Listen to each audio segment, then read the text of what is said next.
Hi, everybody. It's Tiffany, founder and executive director of Crafting Change, and I am here with my very special guest, Michael Montondon of Bags into Beds. Hi, Michael. Hello. Thank you so much for having me. Oh, thank you so much for joining us. We have a giant Zoom room full of people here today with us. This is one of our biggest Zoom rooms in a long time. People are so excited to meet you. So I'm going to stop talking and I want you to tell us about your nonprofit, Bags into Beds. All right. Well, for the better part of 3 years now, I have been doing my darndest to find ways to repurpose soft plastics into bedding for those in need. Sorry if the workspace is getting a little loud, just let me know and I can move. But yeah, it started out with, more or less just me on the floor of my apartment with the sewing machine, teaching myself how to use it and making a really rudimentary mattress pad that, just showed me that this idea is worth pursuing and that I could actually do it. After that, I made 19 of these mattress pads that were a little bit more utilitarian, a little less clunky. And those are still in use at the Downtown Women's Center here in Los Angeles on Skid Row. And COVID ended up being a bit of a blessing in disguise, where we used to go to the shelters to, stuff the beds or whatever we were making with the people that were, inevitably going to be using that product. That was actually my favorite part because, you got to sit and talk to someone that you would never really normally allow yourself to get to know. As a society, I have come, it's become overly clear that we really, we remove a sense of humanity from someone who's experiencing homelessness. And, it's the greatest part about working with someone who is, houseless, just reconnecting them, with the sense of humanity and appreciating them. But yeah, another silver lining with COVID was that, it forced me to get a private workspace and a industrial shredder to really start processing this material. And as you can see, I have way too much of it. That's the shredder behind me. And what comes out is what I think is a revolutionary stuffing that really takes the, form of a synthetic down feather alternative. It is really plush, incredibly insulating, and surprisingly comfortable. Wow. And it looks like down. And you said it feels like down feathers. It really does. Once it's in a pillow, here I've got one right here. It's really nice.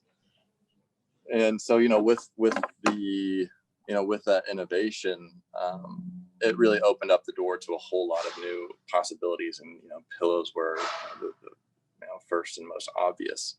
So yeah, I started going to different shelters and just saying like, hey, I've cut these and I would love to assist all the people that you're taking care of. And yeah, that's more or less how we've found our footing within this massive city.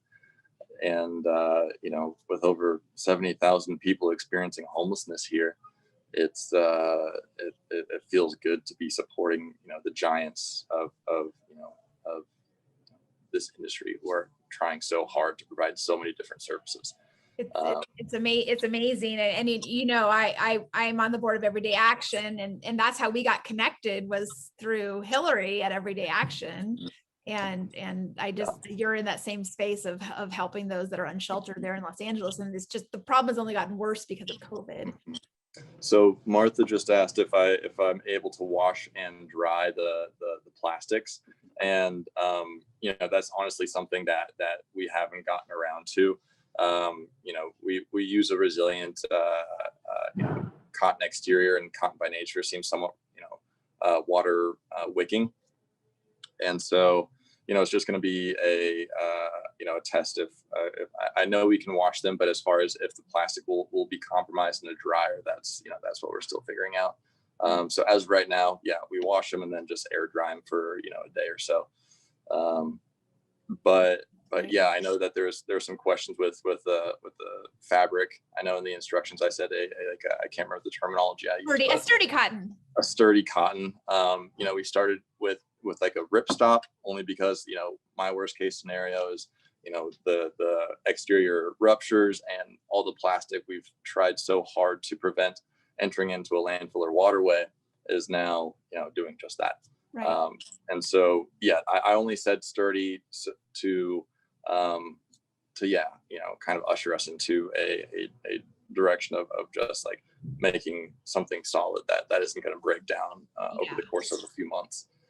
But to speak to where I source the plastic, it's actually one of the things I'm most proud about. So we are actively changing industries with this mission. All of our plastics either come from retail stores or from the production, film, and entertainment industries. Both of which use a lot of plastic. Retailers, whenever something gets shipped to the store, it's wrapped in soft plastics. And only one brand that I've encountered, being Patagonia, has a active program for repurposing these materials. And so, instead of just tossing them into a landfill or blue bin, which inevitably doesn't even get recycled, they're giving them to us and we're providing them a service. We're able to, give this plastic a new life down the road, even, helping others, but repurposing the plastic time and time again. That's amazing. That's amazing. So you have a lot of different retailers that you're working with down in LA. So I shared the video that you made of you going and picking it up and bringing it back to your workspace and what you're doing with it. And so you have a lot of retailers that you're going through and picking it up from, which is amazing. And so I love that you found a use for that, because I see that you see it on the pallets that wrapped up in all the plastic and doing that. So will you tell us how you got this idea? Well, I'm a traveler, and I was poking around a small town in Mexico, and came across an American woman who spends her winters down there and was very eager to speak English to somebody. And so we just started talking. Yeah, for whatever reason, she felt the need to introduce me to some folks who were doing something similar. Very, very inspired individuals who noticed that every one of their marts, everybody was using these plastic bags without the infrastructure down there to even potentially recycle these. They were wrapping them around themselves and putting them into these really rudimentary canvas sacks that were then, given out to children who wouldn't otherwise be sleeping on anything. It was the biggest light bulb going off in my head, only because, I am a bit of an outdoorsman. I saw these beds and was like, oh my gosh, I have so much, in-field experience that I could, take what they're doing here and really refine it and hopefully expand it so that I could, be doing exactly what I'm doing right now, which is finding different uses, hopefully growing to other major cities to start utilizing as much of this plastic and preventing as much of it from polluting natural areas. So you have a big order right now for pillows. Where are you trying to put the pillows right now?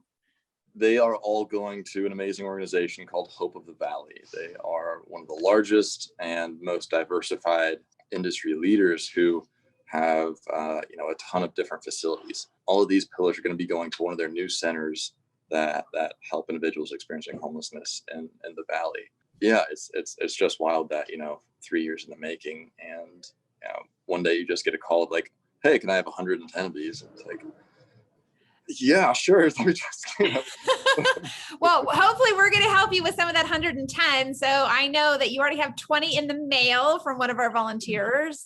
I saw the picture posted and those got out. And so hopefully today some people are here to learn how to make these. Are you going to show us what to do? Absolutely. Okay. So all right. First things first, in the instructions, I mentioned that, so I believe I would have a 52-inch by 20-inch piece of fabric. Well, I found that it's easier, or not easier, but it saves a little bit of fabric instead of having a stretch of fabric that is 52 inches, 52 or 54. I can't remember the specifics. 52. I just cut it. It's 52. Okay. So yeah, you'll save a little bit of fabric instead of going 52 and 20. if you go 26 and 40. So it's basically, instead of doubling long ways, you're just doubling height. And so if you fold it like that, instead of, if you fold it long ways, you're still stitching the full length of the pillow, versus if you fold it. It might be easier if I showcase this instead of just describing. Show us. Okay, and for what kind of fabric is using? So I'm just using a basic cotton. It's not a blend, and I'll let you guys use your best judgment here. Just something that's not coarse to the touch, and something that's not going to deteriorate after a few months. And so the way I was cutting the pillows, so I was leaving 52 inches on this side and then 20 inches here, and then once that was cut out, I'd basically just fold this side over and then stitch along the exterior until leaving a 6-inch hole to then later stuff. I figured out that instead of cutting the piece of fabric 52 inches, I would just cut it 26, so the eventual full length of the pillow, and then I would just cut this side 40 inches and folding it over this way. You end up saving a little bit of string, because you wouldn't have to sew the full length of one side, because that's the side that's folded over. So you're saving thread. You're saving thread, exactly. Got it. Okay, yeah, that makes sense. The finished size is 20 by 26. You would still keep a 6-inch opening on one of the 20-inch sides. Yeah, to go through the whole process right now, you have a piece or cut a piece of fabric that is, 40 inches by 26 inches. Once you fold it over, you'll just sew around the exterior. On my sewing machine, I have it on the number 3 as far as the seam length. And I use a pretty resilient stitching, or I keep forgetting this word, not string, but thread. You're using a bonded thread. So you told me you use a bonded thread. I think that's a little extreme. I bought all the bonded thread when I first started out, and basically went into a fabric store and was like, what do you have that's strong? And so, I'm more or less using upholstery thread just for resilience sake. But again, I'll leave this up to you all as to what you think is an appropriately strong piece of thread. You have 2 fabrics that you can just sew together to be 20 by 26. That's okay. Finished dimensions are 20 by 26. No, we're not doing a French seam. Yes, no, we're just doing a straight seam on the inside. So we're not making it pretty on the inside. So, it doesn't have to be pretty on the inside. Yeah, we're not making it pretty. So here, I'm just going to say something really quick, because Michael is an amazing human being. He is a nice guy who taught himself how to sew. So that's why we're all learning about this, because this is the first time teaching somebody else to do that. He's been doing this all by himself for 3 years. This is his first time trying to teach a whole group of people who have professional seamstresses in here. So we're like, yeah. So Michael, you're doing amazing. And so that's why, it's not a French seam. Cause I saw it when you sent me a picture, I'm like, oh yeah, no, you're just straight stitching right on there on the inside, buddy. It's not, you're not doing anything fancy. It's just, I was so excited when I saw that, because this is so easy. You're going to get hundreds of these, bud. All right. Well, I will take all of them. Yes, I saw how much plastic you have there. You're going to be able to use all that plastic by the time we're done helping you out. Good. Yeah, I have really opened up the floodgates for, organizations and businesses to send their plastics. And so now that floodgate is open, they're just like, oh yeah, we're doing something great, where I'm just, being buried over here. And we did talk to Michael, and you can serge the inside. Yes. So yeah, you'll seam around. You'll make the seam of the pillow, and then you'll just flip it inside out, or right side in, and that's that. It takes me no more than 3 or 4 minutes to do the sewing typically. I think the plastics that we use are closer to plastics that come from a dry cleaners. It's soft and it doesn't crinkle. type of plastics you're using, I know they've all been rated safe. We're not having any of the worries about Mhm. cancer risk, the off-gassing concerns a lot of people have with plastics. Running any nonprofit, you have to become very comfortable saying no. And yeah, there are quite a large portion of plastics that we can't use for pillows, only because they have to be rather soft to the touch. Once we get more experience with mattress pads and other forms of pillows or bedding, we hope to start using other materials such as like styrofoams or tougher plastics like the new grocery bags that they're giving out instead of the single-use plastic bags at grocery stores. The best thing we can do and the most economical thing is for us just to ship Michael the pillow covers and let him stuff them, and he's distributing them to the thing in LA. And I know one of the things Michael and I talked about was he's really wanting to expand this program, his nonprofit, into other cities and get this going in other cities, and the recycling program that he's doing for the plastic in other locations. And so that would be the future right there. Once the pillowcase is sewn together, yeah, I'll stuff it with more or less three pounds of the shredded plastic, and then I'll pin and sew a 6-inch hole, and it's done. I put them in a vacuum sealed bag, and basically they're ready for delivery from there. As far as flannel, I would say no, just to keep it out of cotton. I'm not in a position to say no. Let's use the materials that we have. The other thing we talked about too was pillowcases, and I'm just going to throw this out there because if you have extra fabric, let's make more of these pillow covers versus making pillowcases, because a lot of the shelters have been donated pillowcase fabric to make a pillowcase. Let's just make another pillow cover that Michael can stuff, because the more of these that he has, the more he can stuff his recycled plastic. And then the more unsheltered people are going to have something comfy to lay their head on, because there aren't enough beds in the shelters right now. And they're literally laying on the floor, and the only thing they may have is the pillow that you provide them. All right. Are we ready to sew? Yeah. Are we ready to sew? We'll have the questions keep coming, and I'm going to pile them up and I'll watch for them, but let's let Michael, let's sew something. So instead of sewing, I'm actually going to be stuffing pillows. That's just. So Martha, not poly thread.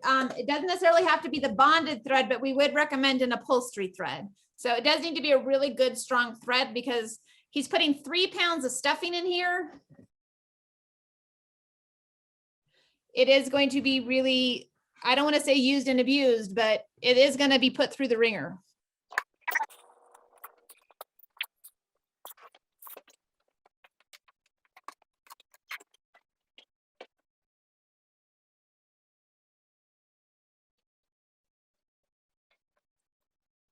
So I get my fabric from a local fabric store. When I first started out, I just Googled fabric store, and the first one I went to is this one near Beverly Hills called International Silk and Woolen. And I was very raw at the time, just having an idea and not knowing how to even start. I went in, and it just so happened that the first person I introduced myself to was the owner.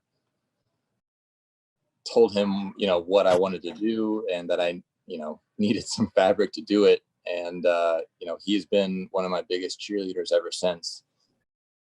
I go in there anytime I need fabric. I tell him what I've been doing, and he happily provides me with with a bolt or two of whatever he may have. It's it's been one of those one of those special things that has definitely assisted in the formation of this mission. So you said you do 3 pounds of stuffing? That's right.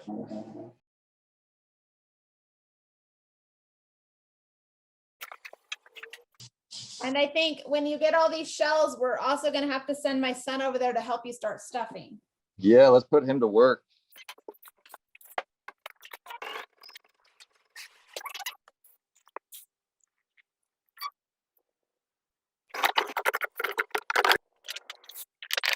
This looks really soft and fluffy. It's hard to believe that's plastic. I know, it takes on a new personality. The entity has more or less grown at the same rate that I have. And it's knowing that I have, an incredible idea and a concept for something that can help, a lot of people, if not, everybody in a, just by, helping the planet, not giving up if it were slow or if I wasn't quite motivated. And so it's more or less, yeah, knowing when to ask for help is difficult. Yeah, it's still more or less, one of the things I struggle with. And so, yeah, that's why I'm so grateful for you guys. It's wild to think that every piece of plastic ever made is still around. So why not put them to work even after their initial use.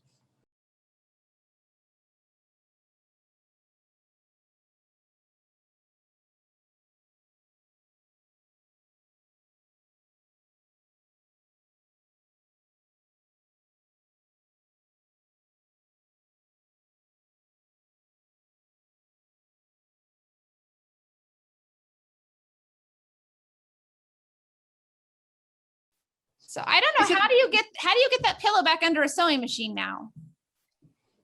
It's a lot. So I'll basically try to make it as nice as possible. I'll fold, otherwise it's kind of just looks like, cut exposed fabric. I'll fold the insides, or like the exterior, the edge of the fabric, I'll fold it inward. Okay. And then, I'll pin it so that it looks relatively flush, or that it didn't break the internal seam. Mm-hmm. And then from there, I'll seam along the edge right here. And I guess, are you just trying to get all the stuffing shoved back down to the bottom half of the pillow so you can fit it under your machine? I'll do a couple of these and then, try to, it's not easy though. It's constantly wanting to, to mess up, but yeah. It's not the prettiest. It doesn't look like a manufactured pillow. No, that looks great. That's how you finish off a seam on anything when you've had to leave it open. So I just was wondering how you get it back under a machine with all that fluffy stuffing in there now. Yeah, I mean it's nice with the industrial sewing machine, just because the I can't remember what it's called, like the foot, or that you put the fabric under, and then like the walking foot. It's really heavy on the industrial one, so okay. it'll actually stay under there. Oh, okay.